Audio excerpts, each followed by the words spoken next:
All right, welcome to the Space-Time Strategies vMix training. This has been something that Gary, our CEO, has been encouraging for a while to share the knowledge, share the love. It's something I believe in. Much of this training is going to be in comparison to OBS, since that's most people's point of reference for streaming software going into this. How many of you use OBS somewhat regularly? I do. Regularly. Cool, I yeah. use it for streaming. Almost Same. daily. Yeah, I figure most of you do. So I feel like that's a good place to start. vMix is not ME or mix effect based like many traditional video mixers or switchers. And it's not quite like OBS either. It's really an all-in-one package. Different to OBS, there are no scenes, only sources. But don't worry, it'll all make sense later. Sources can be layered on top of each other to build scenes or used individually. The vMix audio mixer is laid out much more like a traditional audio mixer, especially when compared to OBS. The OBS audio mixer is really not my favorite thing in the world. Inputs being appear and disappear depending on what scene you're on. So part 1, input types. You'll only use like 7 of these, don't worry. But we're going to go through all of them. This is going to be an exhaustive list. This might take a while, but we're going to get through it. So first up, video. The video input is really just a single video, mostly useful when layering assets or adding video stingers, but I wouldn't really recommend using it for your regular playout video. For that, you would probably use a list, but we'll get to that in a moment. As an example, in this broadcast package, the scrolling game logos that you can see, I don't know if you can see my mouse, but these scrolling game logos here and here on the far left and right of the frame are actually just a video overlaid on top of everything, a transparent video. If you didn't know, videos can have transparency. A lot of you use OBS, so you probably already knew that. When you're using a video editor, look for RGBA or RGB plus alpha in render settings in programs like Adobe Media Encoder if you want to use transparent video. Only a few types of containers and codecs support it. The most common ones are ProRes in an MOV container and VP8 and VP9 in a .webm container. These aren't like critical details to know, but understanding video formats can help you with certain challenges long term. It's also good to have like a wide knowledge base to sort of understand more than just what buttons to press, if that makes sense. Closest OBS comparison to the video input in vMix is the media source. So that one's pretty easy. It also supports transparency, same as vMix. Next up, vMix can play DVDs. That's crazy. I wouldn't personally use this input. If you have content on a DVD, you must try and rip it ahead of time. Like there's a tool called Make MKV, which is very useful. If you just want to turn a DVD into an MKV file, which is just another type of video file that vMix and OBS can both play. So the closest OBS comparison, there is no DVD source in OBS, which, I don't think they should add one. I think we're good without one. Next up is the list. Like I said, we're going to get to the list. The list input is one of the most useful inputs in vMix. Unlike the video input, this is where you'll want to do your regular playout for things like ad breaks, your music, etc.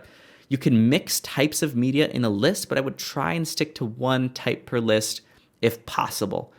The reason we use this input over the video input is because the video input always keeps the file loaded. And once you start adding 3, 4, 5, 10 video inputs, it really starts to bog down your RAM and CPU. This input only keeps the currently selected media loaded at any given time. Now let's go over the interface. The bold item in the list is the current media that will play next. When you play a list, it will default to the bolded media no matter what your mouse has selected in orange. To change which item is bold, you can double-click any item in the list. The orange highlight is used when selecting media with your mouse to move its position in the list up and down with the side arrows. You can't just click and drag. I wish you could. That'd be kind of nice, but maybe one day. For the buttons, the Add button opens up a file browser to add new media or a .m3u file to the list. So you can add a list to the list, which is kind of fun. The Edit opens up a dialog to change the name of the currently selected item in orange. Removes the current item selected in orange. That one's pretty easy. The Shuffle button, can you guys guess what that button does? Anyone? Shuffles. It shuffles the whole list. The Export button exports the list as a .m3u file, but it does not include any metadata, but we won't get into the kind of metadata that you could possibly have in a list quite yet. That'll be like another time, maybe at the end if we have time. Playout. This button plays the currently highlighted orange item in a list if auto first is on. It works as just a regular play button if auto first is not on. It's kind of confusing. This behavior doesn't really make sense to me. It might be a bug. Try not to worry about it. I literally never use that button. So it probably doesn't matter. Auto next, having this selected, moves on to the next media once the previous media in the list finishes playing. Very useful. Loop will loop the current item in a list, but if auto next and loop is on, it will loop the entire list rather than just the current playing item. Interlaced, it will apply a deinterlacing filter to your videos, if your videos are interlaced, which they're probably not. And pro tip, like I said, you can add .m3u files, and it will add all of the media in that file to your list, which is very, very helpful sometimes. Closest comparison for OBS is the VLC video source. Next up, we have the camera, which is another very important input. This can be anything from a webcam to a Blackmagic capture card. Camera is where you select which device you want to capture. Input is the type of camera you are using. Generally, you leave it default and it'll just figure it out. Resolution, this needs to be a supported resolution of the camera. Just don't exceed the max resolution the camera is capable of, and it will probably work, but also sometimes you gotta be a little more specific than that. Frame rate, pretty much the same as resolution. Don't exceed what the camera is capable of. Ideally, you want to stick to the frame rate that the vMix preset itself is set to, so it doesn't have to do any conversions. That can create extra overhead processing. But there's a chance your camera only supports 59.94 FPS and maybe your vMix preset is 60.0 FPS. Sometimes a camera can only do 30 FPS. The overhead isn't too massive, but you want to reduce overhead wherever possible because it all adds up. And that kind of goes back to the list thing where you want to use lists instead of individual media inputs as much as possible to reduce overhead. When I first started using vMix, I had a bunch of Overwatch B-roll for an Overwatch broadcast, and I just threw them all in. I had 24 different videos in vMix, and I was like, why is it so slow? Why are my render time spiking up to 300 milliseconds? And that was why. So don't do that. Format you shouldn't need to touch, but in rare cases, you may need to. It's mostly advanced options for when you are encountering issues with different video formats. Audio input, this should generally just be set to default, but there may be a time where your camera/video source has multiple audio sources and you want to select a specific one, or maybe you don't want the audio at all, you just want the video. Audio format for broadcast, like 99% of the time, you will be running stereo at 48,000 hertz, 16-bit audio. This is the standard for most streaming video, and sometimes you might need to use 44,100 hertz audio from a camera, but even if you need to do that, you can just let it convert since the audio processing overhead is pretty small. But like I said, you do want to just keep that overhead to a minimum as much as you possibly can. Just be thinking about reducing system load as much as possible whenever you're creating a vMix broadcast package. The closest OBS comparison would be the video capture device. Works in the same way. It can bring in webcams and capture cards as well. Next up, NDI, which I'm sure some of you are familiar with OBS. But if you don't know what NDI is, it's a video transport protocol used within a local network. Less of a protocol, more of a standard, I would say. What makes it so easy to use is that NDI feeds are automatically discovered by all devices on that local network, but you can change this behavior if you really want. Each NDI device with video streams available will show up in its own row in the vMix NDI selector. Each row will have every feed available from that device. NDI uses some cool local network magic to discover all of the available video feeds automatically. Here's what each checkbox means. Low bandwidth mode runs the stream at a much lower bandwidth, nearly 20% of full bandwidth. It just will not look very good. Only use the setting if you absolutely have to. Audio only grabs the audio. Very useful if you just want to send low latency audio over the network, but don't want a big hungry video stream to go with it. PSF adds compatibility with older NDI devices that use interlaced video, but you shouldn't generally need to worry about this. Increase buffer size. This increases the amount of data in the buffer before being decoded. This adds some stability to the stream at the cost of some latency. I've used this setting quite a few times when running into NDI issues. FEIM. So FEIM, when you have it enabled on an NDI source, it makes that NDI source run on a completely separate application. It spins up a whole new application under the hood. This is a bit more CPU intensive, but if it ever crashes, it will not affect vMix whatsoever since it's running completely separately. If you run into stability issues, this setting could be useful to safeguard against completely crashing, which I will add is very, very rare. vMix version 24 crashed on me a few times, but since vMix 25, 26, I haven't had a crash in well over a year, 2 years, I want to say. So it's been rock stable, more stable than OBS has been for me. But modern OBS is also pretty good as long as you're not loading up with a bunch of plugins. Closest OBS comparison, the NDI source, but that does require a third-party plugin. All right, next up, local desktop capture. So with local desktop capture, you can capture any monitor or any application similarly to how you can do it in OBS. I would recommend using the Windows graphics capture method as your first option, and then DWM if that's not really working for you. You will not get any audio from this capture. You'll need to use other methods for that. I would not recommend trying to run something like a game and vMix on the same machine if possible. vMix is more resource intensive than OBS and should really be on a dedicated computer whenever you can. Ideally, so like what we do at Spacetime is we've got like 15 computers or whatever, and we just turn the ones on that we need. vMix always runs on its own computer, and then all of the gameplay feeds are run on individual separate computers, and then we use NDI to send them over to the main vMix machine, and we do it all through there. NDI used to have some audio sync problems, but there's a new low latency audio buffering mode in since they added since OBS version 29 that totally fixes that, which is absolutely great. So look in your, I think it's audio or advanced settings in OBS if you're using NDI. Make sure to enable that so you don't get any audio desync. The closest OBS comparison to the local desktop capture is 3 things in OBS: window capture, display capture, and game capture. All right, stream/SRT, what everyone's waiting for. So there are 9 different stream types. I won't go over all of them specifically here, but they have various differences. Most of the time, you'll probably be using SRT or RTMP. For RTMP, you'll need to use the VLC source. We won't really get into RTMP just because it's pretty simple unless you're trying to set up your own server. You put in the address, it plays, and when you're trying to send RTMP, you put in the same address and it sends. It's pretty easy. Everyone kind of knows how to do it. So we're not going to be going over RTSP at the moment. I know that's also an option on there, as well as transport stream over UDP and TCP.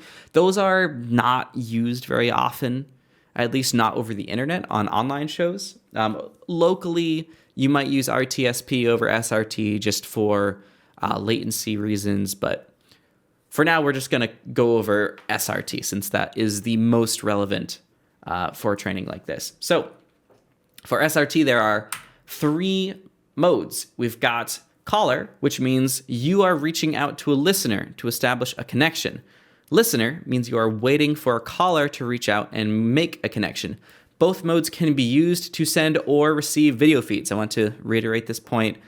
Both can send or receive video. A caller does not always have to send video. A listener does not always have to receive video. It is just who makes the initial connection to start. Rendezvous is a little different. It works kind of like a caller on both ends, with both sides reaching out to each other at the same time. A connection can be established more easily through a firewall using this method, but I have found it to be not very reliable. If you use a listener as a video source in vMix to receive SRT over the internet, you will need to port forward the port that you chose in your router settings. Real quick, let's go over an example of an SRT caller and listener. Here's the settings we'll be using for our example SRT caller input source. So when you go to make an SRT caller, you bring it up, you punch in the information here, and then you click OK, and then it's in vMix. So here's our example information, no encryption, no stream ID. We're just sending it straight up on the port, which you can do, and it does work. Since it's a caller, it will start by reaching out to the IP address entered in the input settings. Hello, the IP address on port 4920, you there?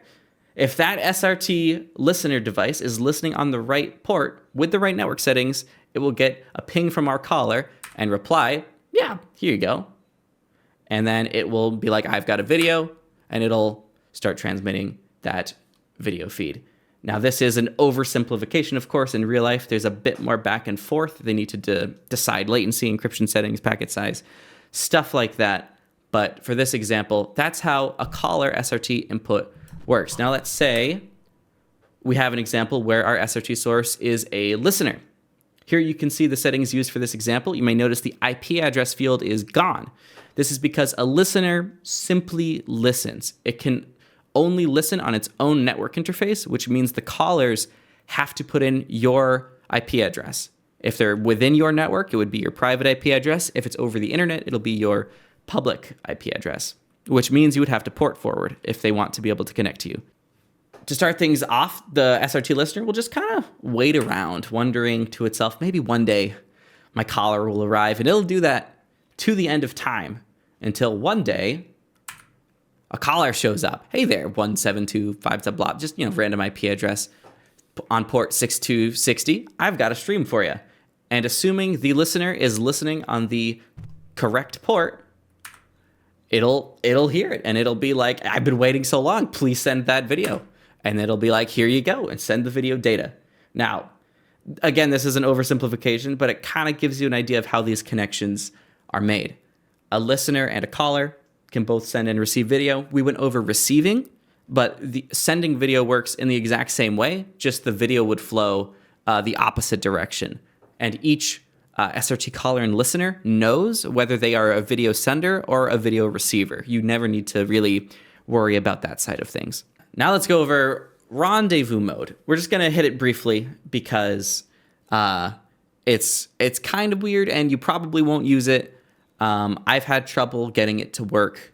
Rendezvous mode works by having both sides behind a firewall attempt to connect to each other at the same time. Same as caller and listener example, except only one side is ever sending video and one side is only ever in receiving video mode. But since they managed to go through their respective firewalls, a connection is made and video is sent. You can kind of see like the arrows are going both ways with rendezvous and they're both constantly being like, you there, you there, you there, you there, you there. So that kind of works to get through a firewall. It's kind of a trick. The network engineers can probably tell you more of how exactly that works and why it doesn't work on some networks. But yeah, that's kind of how rendezvous works. There's a chance that you can get rendezvous to work without needing to do any port forwarding whatsoever, which is kind of convenient. Try and stick to the typical caller and listener setup if you can. All right, the reason I explained all of this is because many people don't really realize that both callers and listeners can both send and receive video. People really, everyone that I've met, not everyone, but like a lot of people that I've met really get hung up on this. The only difference is which side establishes the initial connection, not which side sends the video.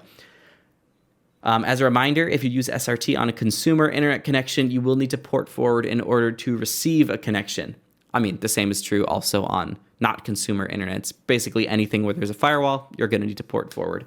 Does anyone have any SRT related questions before we keep going? Well, I'm going to ask the stupid question. What does SRT stand for? Secure Reliable Transport. Cool. Which is like a terrible name. Not that the words are bad, but it's a terrible name because SRT is also a subtitle format.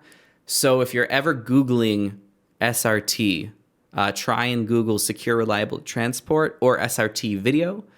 That can get you results a little bit better. Closest OBS comparison would be the media source and VLC video source, both of which can receive SRT in OBS. Next input is the instant replay, which is extremely feature-rich, and we are not going to go over the details of instant replay right now. The TLDR is that it is awesome, and you can record 8 cameras and create playlists and clips on the fly with custom replay controllers, and it's just good. If you want to learn more about that, we will be covering replays sometime in the future. I cannot really say when, but I do want to make that a training in the future. vMix replay is fantastic, but if we talked about it here, it would take another 3 hours. Closest OBS comparison is the replay buffer, or it's kind of like comparing WordPad to Google Docs. Like it's really not even close. It's not even a competition. Next up, we have the image sequence / stinger input. So this will play a series of images, and it will play them back at the current frame rate of the vMix profile. When it's imported, it looks just like a video source, just without any audio. You can use it by selecting a single image when you first create it, and vMix will automatically load all of the images within that sequence inside that folder. So whenever you make an image sequence, make sure that file name goes in either alphabetical order or has the file names end with a number. So for example, stinger_image0.png followed by stinger_image1.png, etc., etc., etc. That will work. Adobe Media Encoder will do this by default, as will most editing programs. So making stingers as a PNG sequence is pretty easy, although most people usually just use an MOV file. Video delay. This input is pretty simple, but also can not be sometimes because I really think they didn't design the interface super well. So what it does is you can select one of your outputs or certain types of inputs like NDI and select how many frames you want to delay, and then you can also select which codec you want to use to store your video. You will lose audio, but you will now have a source that is delayable up to the number of seconds you set when you created the input. You may notice that there's a big record button and a folder dropdown. This is for quickly creating clips, much like replays. The first dropdown is how many seconds you want the clip to be. The second dropdown is where you want the clip to go when it's created, either a new standalone source or into a list. List is the recommended way to do it because, as we've said, we want to save processing wherever possible, put things in a list. It's just better. Lastly, to adjust how much the input is delayed, set it to preview or program and use the seek function to set how far back you want to delay. So when you put something in preview or in program, a little scrub bar that you can see that I've pointed an arrow at will appear, and that allows you to move it back and forth. It looks like it's playing, but because the video delay is constantly adding new video and getting rid of the old video, it actually stays locked in place. So if you set this input to preview, drag the little playhead to any position in the timeline, it will stay that amount of delayed in perpetuity. I don't really use this input very much. If I need to delay something, I'll usually just delay audio just because that's a little easier. But sometimes I do need to delay video. It can come in clutch in very rare scenarios. Closest OBS comparison would be the render delay, but I do want to note that OBS delay is added as an effect, whereas vMix creates an entirely new duplicate input that is delayed. vMix does have the ability to delay certain inputs directly, but only to specific input types, and that will be covered more in the future. So image, this is an easy one. Image supports these file types, transparency. That's about as basic as it gets. It's an input, it sits in vMix, you can put it wherever you want, and it's an image, and it works, which is fantastic. Closest OBS comparison is an image. Shocker. Crazy. All right, next one, photos. This one should really be called slideshow. I don't know why they called it photos, but when you add the input, you are prompted to select a folder. All of the photos in that folder will be loaded into the photos input. You are then able to select how long each photo is shown before transitioning to the next one, the transition effect and the effect duration. For example, in this image, it is set to switch between photos every 2 seconds using the fade effect, and that fade is going to last 500 milliseconds. You also have the option to add black borders. This will make the source have black bars that fill to the edges of the screen rather than have it sit in the middle of a transparent frame. You can also click on any of the previews to switch to that image. This can also be combined with pausing the input to create a sort of on-the-fly graphics selector. You can leave this photos menu up at all times with no downsides. So if you wanted to integrate this into, I don't know, let's say a scoreboard, and depending on what quarter of the game you're in, you could toggle the background super easily with this little photo selector. Realistically, you'd probably want to do that with data integration and titles, but we'll get into that. But that's the photos input. Closest OBS comparison, image slideshow. They should just steal this name. That's like what it should be called. All right, PowerPoint. This one is also pretty simple. mostly because it can't really do very much. So all you do is select a PowerPoint file when you create the input, and vMix will convert it into a photos input, which we just went over. From there, you can choose your slides using the photos selection menu. Only requirement is that you have PowerPoint installed. In the future, I'd like better integration. Right now, if you have slides that don't match your vMix aspect ratio, they will be stretched to fit the frame, which is sometimes quite unacceptable. So that one has given me problems before. I worked some corporate events before working here at Spacetime, and I had to use this input a bit. And eventually I just gave up and screenshotted all of the slides manually and just put the images in vMix because it's just, yeah, I think they could work on this. It's not the best. Closest OBS comparison, not really anything available there. Color. So as you can see, the vMix creators also enjoy misspelling the word color, but we continue. There's 3 options: color, color bar, or transparent. Color bars are useful when you need to build your show and you don't have content to test with yet. For example, using color bars to test the talent cameras when you can't get everyone to join a video call yet. You could just throw color bars in there, see if your layering is cropped correctly. I'll often use a black color source as a base for building my layers into my final scene inputs. Told you we'd get to scenes, but more on that later. Closest OBS comparison is the OBS color source. Although OBS doesn't do color bars, they should get on that. Audio supports virtually every audio format. Like I said, try to use a list instead whenever you can, because if you start adding tons and tons of audio files, vMix has to spin up a new thread for every single one of them and have it keeps them all loaded all the time. And that's the audio input. We'll show things in action in a little bit here.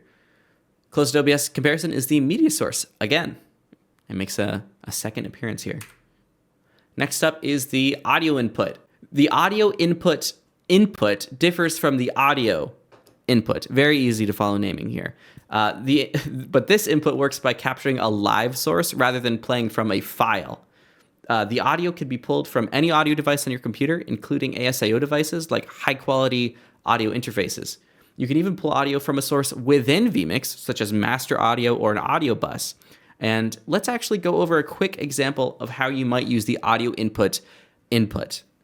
I know it's a little bit silly. So in this example, we want to build a show where we can control how loud the casters/talent hear gameplay audio in their ears relative to the other audio.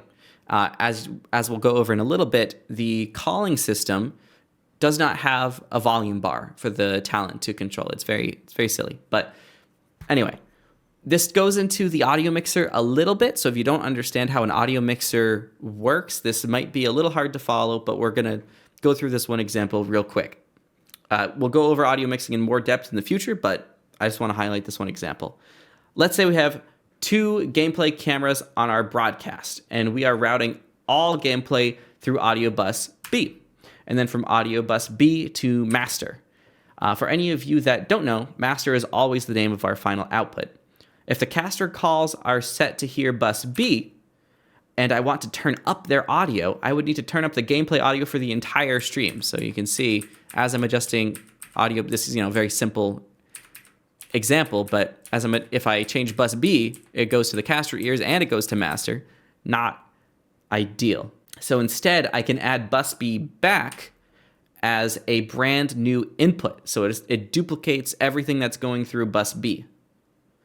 From there, I can route it to any bus I want and control that bus's volume independently of bus B. This is a technique I use in every single one of my shows, and it is super useful to have set up because you can just adjust bus F now, which does not go to master. Stream does not hear it, and it just goes to the talent's ears. You can adjust that on the fly. Caster's like, I can't hear the game. You just bump it up in 2 seconds. It takes no time at all. It's fantastic. It's just another quality of life thing that just helps a lot. Closest OBS comparison to the audio input would be the OBS audio input capture. It's even named the same thing, just with a capture on the end. Actually, before we go into titles, does anyone have any questions about the audio input or anything else we've talked about so far? So is the bus system how we're able to communicate with casters and stuff without stream also hearing us as well? Yes. So if you want to communicate to casters yourself, you would want to add either another call or your own microphone in as an input, and then you could just route that to bus F, and then casters would be able to hear you through that. And usually you would just make a button that turns your audio on and off, so you can just push to talk. Got it. Let's get into the title. So I could host a 12-hour training on titles. The title input is vast and complex, and it's an entire built-in graphics system. This is what I spend the majority of my time on when I'm integrating a vMix show. When a graphic designer dumps you like 20 Photoshop files and you have to convert them all to vMix titles, it takes a very long time. But once you get them in the right format for vMix, it's just so good. And there's so many different like tricks and and a lot of bugs you need to avoid when doing it. And some of that will be shared in the future. Well, hopefully all of it, but we'll get to it. So there's many options for this input. You can choose many of the presets, but what makes this input really, really powerful is the ability to create your own through the designer that is also installed alongside vMix. And fun fact, the designer, the trial does not expire when the vMix trial expires. So if you have the vMix trial installed, GT Title Designer, it sticks around forever. So fun fact there. The headline feature to me is the ability to control the text and images within the titles via vMix data sources. For me, my source of data that I choose is always Google Sheets. You can even trigger animations based on data updates in titles. So it's incredibly powerful, but also limited in some ways that you'll find out when you start using it. For instance, you can do animations, but it's not keyframe based. It's all like, oh, on animation in, do this, and then do that, and then do that. But it's also really quirky because it's like a step 1, 2, 3 system. And if you try and have multiple things happen on multiple steps, sometimes it'll erase randomly the things on the other step. It's kind of buggy. It's kind of a mess sometimes, but you can really make some good stuff. And some of that I'll be showing off here. For example, in this example, there's a few things going on. First of all, the maps animate in. Not really a super fancy animation, but they fall nicely into place. Second, they all have images that are updated on the fly. In this example, it consists of a background image, a partially transparent gray image that gets overlaid on top when certain conditions are met on a spreadsheet, plus the text declaring the winner only appears once a map is actually finished. Now, all of this logic is done in Google Sheets. I'm actually going to pause this so you can look at that. So everything here has to be data source hooked up one by one. So the background image, the gray layer on top, this text source, this text source, this text source, this text source, all layered and linked up individually. Like I said, this takes me the longest amount of time when I'm building a show. Once I make this title, I just throw it in vMix. And then linking it to the spreadsheet does take a while, but I've developed some techniques to make that a little easier by using scripts to reformat the data for me, which I do plan to make open source at some point here, probably soon. I'll probably just click publish. Try not to worry about like this side of things yet. This is just the beginner training after all. Advanced data integration and GT titles will come later. GT title is just the file extension for the titles, in case anyone doesn't know. I think it's important to highlight the capabilities of the software, even just to know what you have to look forward to. The spreadsheets and animations are my favorite part of working on the show, but they also are the most time consuming. You can see here, this is what the control looked like for this graphic. The controls to control this graphic look like this in the spreadsheet, and then there's a bunch of formulas under the hood, making every single text source and file path for every single image change on the fly. Let's see. Here's one more example of a title. So this is actually 2 duplicate titles, each with custom companion buttons to swap each one in and out in quick succession. We would animate title 1 in, swap the player out on title 2, take title 1 out, animate title 2 in, swap the player at title 1. So we did this until we showed off all 8 players in a row. This data was also controlled in Google Sheets, and this one I actually was was pretty proud of because I think it looks pretty good. It's pretty clean. There's no stingers between them. It's just straight up switching titles on top of the same background. So it's very clean. No fades, no crossfades, no stingers, no nothing. It just cleanly switches between graphics. All this data was controlled on a Google Sheet using a lot of fun formulas. Here's some of that spreadsheet. It might look complicated, but it's really just a bunch of VLOOKUPs. And if you don't know what a VLOOKUP is, it's really just it looks for everything on the left side and then counts to the right. And that's it. That's literally a VLOOKUP. This is how the data was formatted. As you can see, like we have our names. Once we find the name, the VLOOKUP just counts until we get to the correct data. It looks complicated, but once you learn the fundamentals, it'll all fall into place.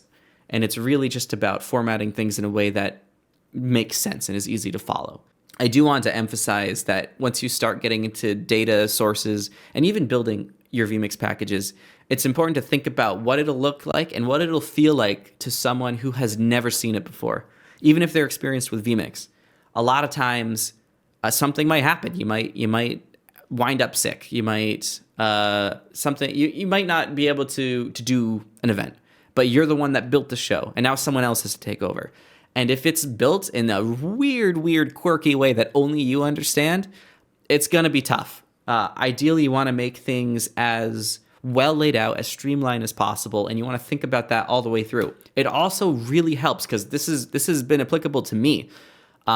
Where a client has come back a year later and they're like, oh yeah, we want to do that event again. We're just going to change the day or the year from 2023 to 2024. And we're going to do it all exactly as it was.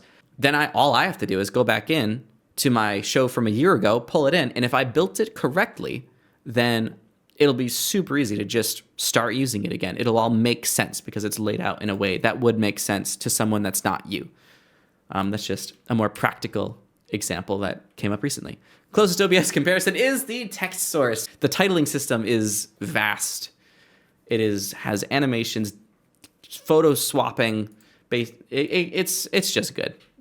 It's just good. OBS, you can get kind of similar results with certain plugins and certain spreadsheet integration tools that link to text files, but it's really just so well integrated in vMix, and it's just so worth using. Let's go on to the virtual set. Now, disclaimer, I don't use the virtual set basically ever. It's pretty purpose-built for a specific type of show. But a virtual set is essentially a preset of layers with graphics. It allows you to place someone or content inside a virtual environment. You can use the built-in presets or download some from the internet or create your own. You can also export your own presets, which is very nice and convenient. The F, M, S, and C controls are preset zoom durations that you can adjust on the fly, and you can click on any of the 4 presets to zoom the camera to that position, those presets being these 4 little boxes right here. These can get a little more involved, but for the most part, they're relatively simple.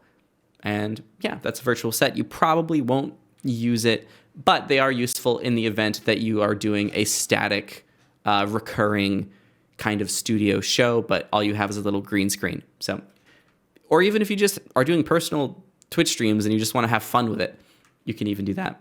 So, closest OBS comparison, no real equivalent, but you could do it. Like, you could have scenes that you use the move transition to effectively zoom in and out of, and then you could layer everything in. You could do it, but it wouldn't be quite as well integrated. That's kind of the theme here is vMix.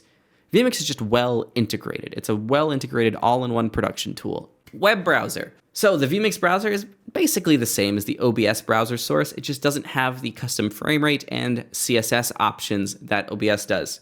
You can select the Chromium version for maximum compatibility. You can right-click on the input to show extra options for mouse, keyboard, etc. And disabling the keyboard and mouse is very useful when you want to leave the page static. Otherwise, all of your keyboard and mouse inputs could go to the input. The mouse works in the input preview. There's a little box for every single input. And the larger preview and program windows also work with your mouse if you put the browser in those windows as well. Properties just allows you to change the current URL. That's all that button does. And that's the browser. Useful sometimes, especially if you are using external graphics like you would in OBS. So a lot of OBS-based overlays that work in a browser do work in vMix. So especially in the latest V115 Chromium. Closest OBS comparison is the browser source. Hey, who would have thunk? That's crazy. All right, video call. This is a very important source in vMix. This is how you will bring in your remote talent like 99% of the time. Basically, it's a fully integrated two-way video calling system. If you've ever used Video.Ninja, formerly known as OBS.Ninja, it's basically that, but fully integrated and easy to use. All you need to do is create your video call inputs ahead of time, set which video and audio sources your callers will see and hear, and then put their video and audio wherever you need it in your show.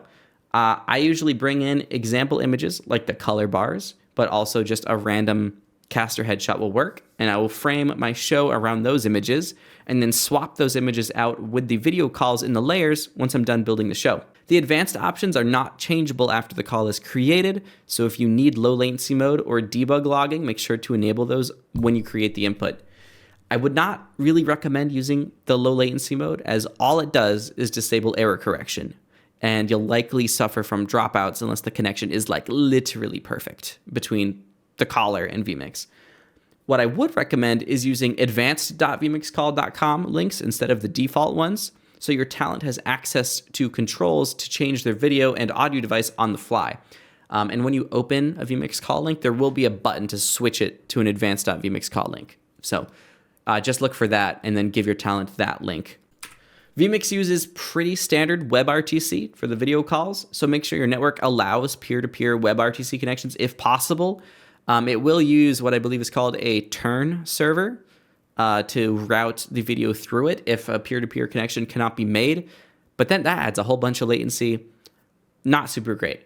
Latency tends to increase over time anyway as errors occur, so keep an eye on that in the call manager to make sure it's not getting too high. You can usually ask your talent to refresh their browser to fix it. You can access the call manager by right-clicking on any existing video call and clicking Open Call Manager. In the bottom left of the screen there, you can see what the call manager looks like, and there's also a button to switch between the log, which shows who's connecting and when, and then there's it'll toggle between that and this view you can see right here, which shows the resolution, the frames, all the relevant packet information, buffer, and the IP address. Generally, I like to have talent in Discord as well as vMix call, since the Discord call will have ideal latency for communicating with each other. If you just use vMix and pipe the talent's audio to each other, their actions will be noticeably delayed. Like, not by a lot, but enough to make the conversation flow feel like just that bit different. Or if one talent has like a bunch of errors and their latency is up to like 400, 500 milliseconds, and the other talent has like a perfect connection, 80 milliseconds, it's super, super fast. Then you'll have like a lopsided timing where it'll sound like one person replies instantly and it sounds like the other person has a bit of a delay when they reply. And that'll also make the conversation feel weird. Lastly, it should be noted that every vMix call is automatically mix minused from what the other talent hears. A mix minus is a term used in audio mixers as a cancellation of another audio signal, essentially. So let's say you have some audio coming in and you want to mix it into something, but you want to hear everything except that. So you would create a mix minus that audio. In this case, if you were to route a caster's audio back to their ears, like in that one example, they would not hear themselves. If you try and do it, it just won't work. You cannot turn this off. A caster's audio will always be mix minus to themselves. And I guess it's okay that you can't turn it off. There are workarounds. If you bring audio back in as a loopback, like let's say you bring that audio bus back in as a new input and then route that to the caster's headphones, then the mix minus will no longer be there because it's a brand new input and it's not considered the caster's audio anymore. That's the video call. It's super great, super awesome. The theme of this training, well integrated parts of vMix. Like you can theoretically do these things in OBS, but it's just all of it's here and all of it's well integrated and it's not going to crash on you. Closest OBS comparison, no real equivalent, but you can use video.ninja in a browser source. Zoom. We're almost at the end here. Zoom is a input that allows you to directly interface with Zoom calls. You can capture individual video feeds, and it gives you way more options than there used to be. It requires the Zoom plugin, and it's brand new as of the January vMix version 27 update. So I actually haven't even used this yet. This is one of the few input types I can't really comment on, but I know for a fact that this is a godsend to so many people in the corporate broadcast space. Like, something interesting is that many corporate online broadcast studios have shelves and shelves of laptops for capturing individual Zoom feeds and bringing them all into a central production mixer. I've seen rooms with just like 30 laptops in it. Yeah, that is the Zoom input. It's, from what I've seen of it, what I've seen demonstrated, it is quite fully featured and it's pretty good. If you need to capture a Zoom meeting, it's great. Closest OBS comparison. Gonna have to capture Zoom directly, unfortunately. Do it old school. Next up is the mix input. For some reason, it's hidden in the little up arrow to the right of the add input button. You can see I drew a really messy red arrow over to it. It does not exist in the main input selection. It exists as a basic submix. And what a submix is, it's just another input which contains a mix of other inputs. It's basically a little baby preview program that can be used independently of the main preview program. And I probably should have covered this at the start. If you don't know what preview program is, preview is always on the left and program is always on the right in broadcast software. Usually the biggest video feeds that you can see, and left is what's going to be on next once you transition your mix, and right is what is currently live. And the same is true of the tiny little mixer. You can see it here. It's so cute. Look at that little mix too. You can fade. So if you were to put this mix inside your production anywhere, you could just toggle it. Like, for example, if you have a video overlay, let's say of a second camera angle, but you want to change that to a third camera angle, you can use a mix input to seamlessly fade between those cameras. The main drawback is that automatic mixing does not work through a mix input for audio mixing. So if you switch between inputs that have audio, you'll need to manually turn the audio on and off yourself, which is not terribly difficult to do, but something to keep in mind. As you can see in this example, I have set my mix input as the TV in the virtual set, and then I'm just clicking fade on the mix input to toggle between showing each input. So that's just kind of a practical example of the mix input, just being able to have a static source that is not so static. Closest OBS comparison is the scene source, which I don't know if all of you have used this, but using a scene as a source is really useful in OBS because it kind of allows you to do compositing tricks that you wouldn't be able to do otherwise, similar to that. So I like to do that in OBS for my shows, but it's definitely not quite the same thing. It's a little bit hackier for sure. So output and preview inputs. You can see we're right at the bottom here. Also hidden in this menu, you'll find that output and preview are available as inputs. These are simply inputs that copy your preview and program, like I just went over, into a brand new input. It's kind of like a video loopback, if you can think back to the audio example. Having the ability to bring these back in as inputs can be super useful. One simple use is constructing your own custom multi-view using the layers of an input rather than relying on vMix's built-in multi-view system, which is something that we'll also probably get to in the future. vMix has a lot of output options, but yeah, it's super useful. Let's say you made a source and you put a bunch of inputs in it that you want to monitor as a multi-view. You could put your preview, your program, you could put your caster feed, your replays, your timer, you can put it all in there. Oh yeah, also timers are a part of GT titles. I should have mentioned that. Timers are completely built in, no need for Python scripts or pre-made videos. So it's another integration vMix thing. All right, that was a lot of inputs. Any questions about any of them? I have a question that's less about the input specifically, but more just out of curiosity. Yeah. I know that with like ADA mini switchers and such, you can do ISO recording. Is it possible to do that with individual inputs, or? Yes, you can record vMix inputs individually, you might have to use some of your specific outputs. It's called the multi-quarter, and you're able to, actually, I can just show that because we're done with this section. So let me change my screen share real quick. Here's my demo vMix package. This is the multi-quarter. You can see that it has a few options. Right now, the only options are outputs 1, 2, 3, and 4. Certain other input types will appear in here, like NDI sources will appear in here. If you wanted to record, let's say, I don't know, let's say this GT title in input 8 as a ISO, you could go into settings, you could go into outputs, and you could set output 4 to be input 8.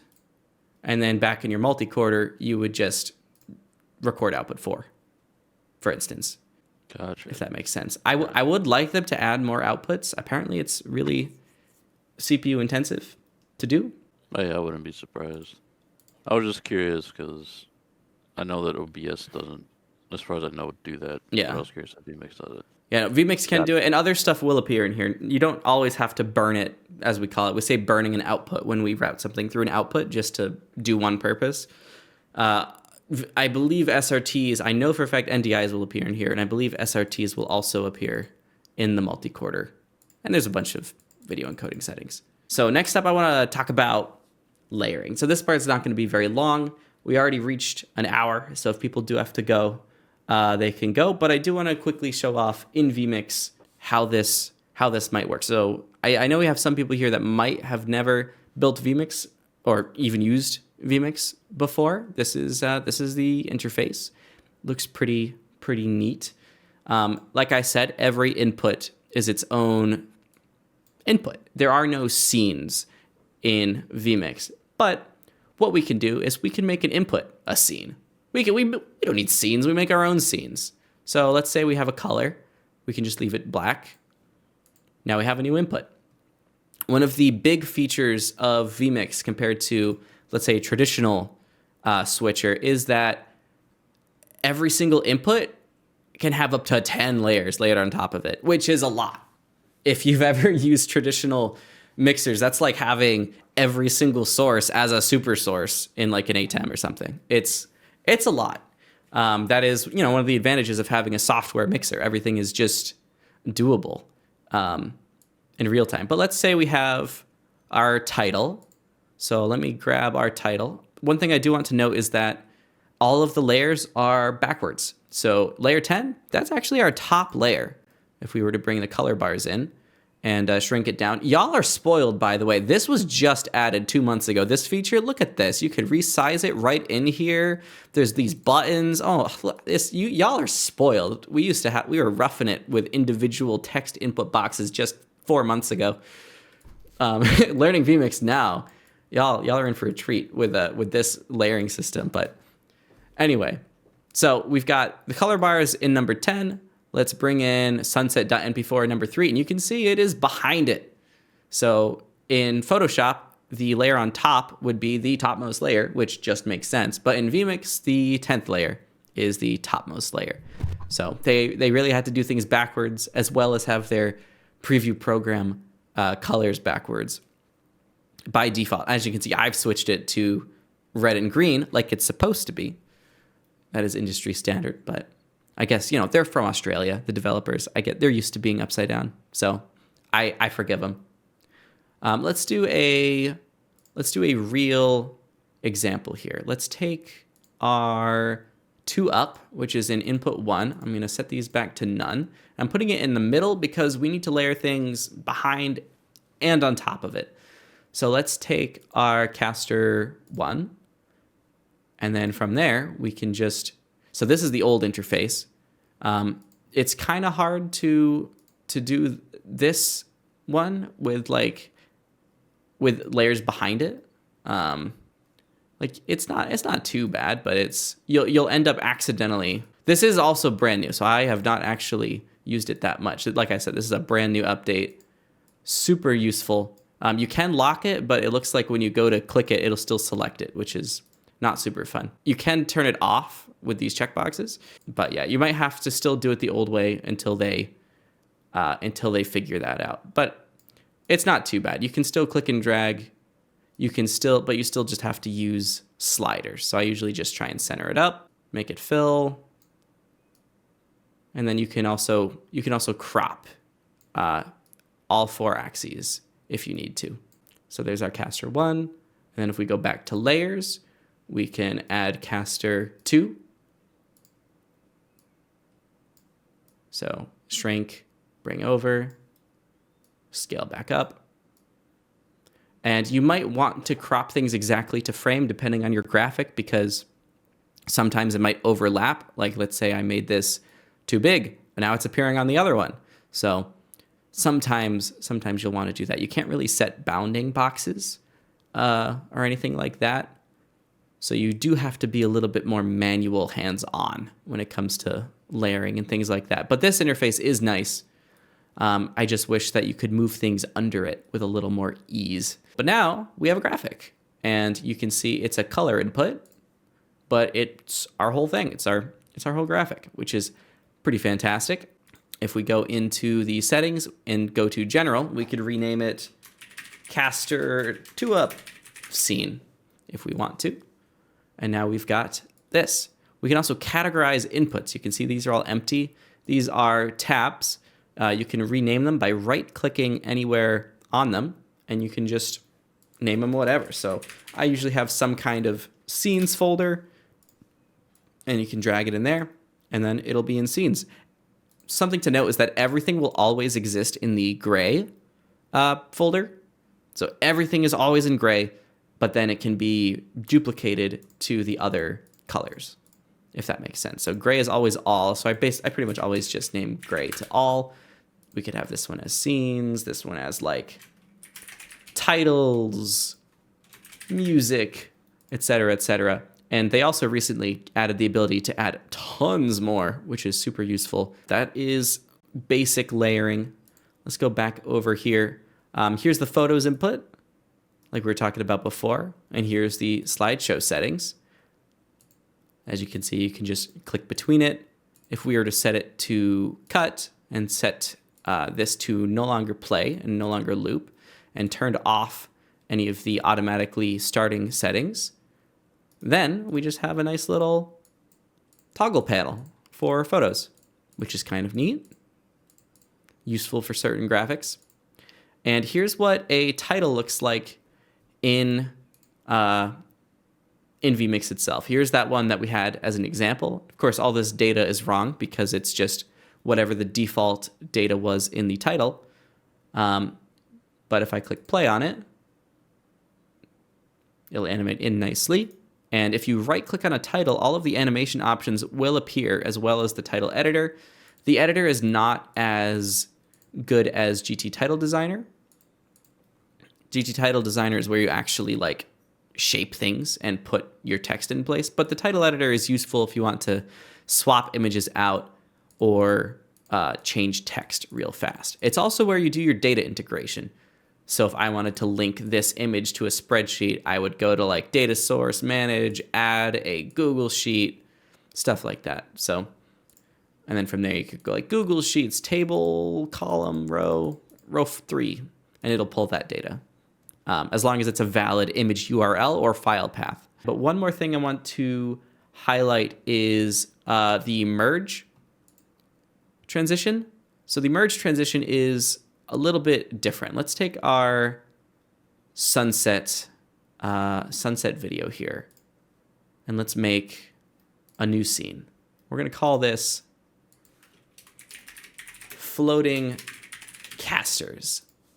And what I want to do is I want to layer the video and a caster on it. I'm going to resize the caster, put him over here. And let's give it a little border. Let's make it like 6 thickness with a 6 radius. That's not that. Yeah, it's a little more than that. 6. Yeah, there we go. That's much better. The radius or the thickness of these things will always be based on the actual source itself, not like a global measurement. So it's 16 pixels if that were full size. So from here, I want to make a duplicate. So I'm going to create a color input. You can't just duplicate a source. It's very sad. But what you can do is you can copy.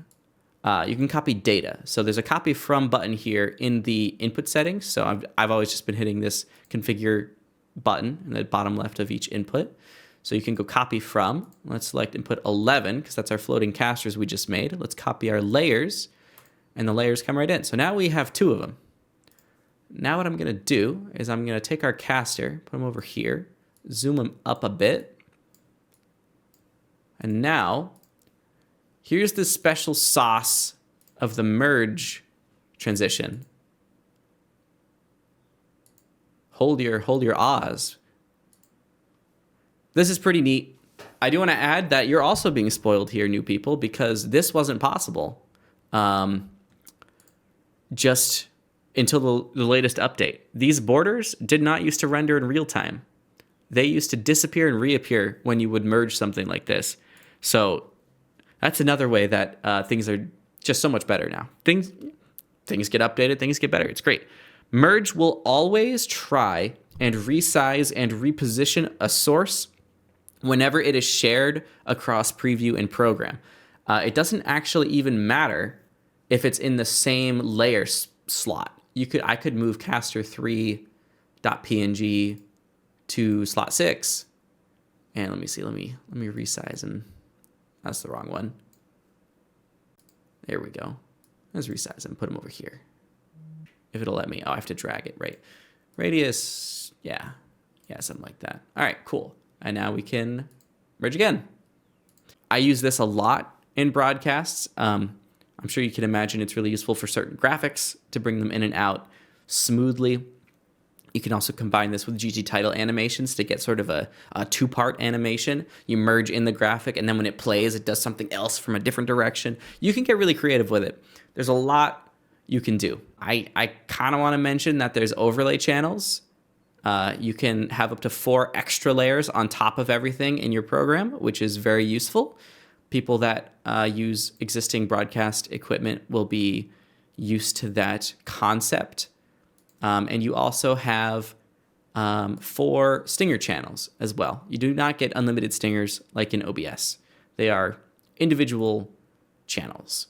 So that's something to keep in mind. You also have to, the stingers aren't separate. A stinger is just an input mapped to a certain time. So if you have like stinger 2, you'd have to manually select which input is your stinger video and at which point is your cut point.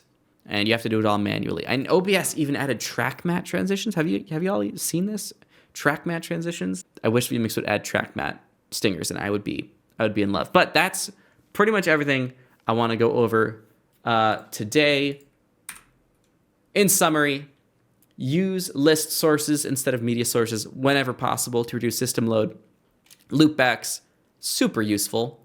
You can receive SRT using both a caller or a listener. The graphic system, while complex and unwieldy at times, is incredibly powerful.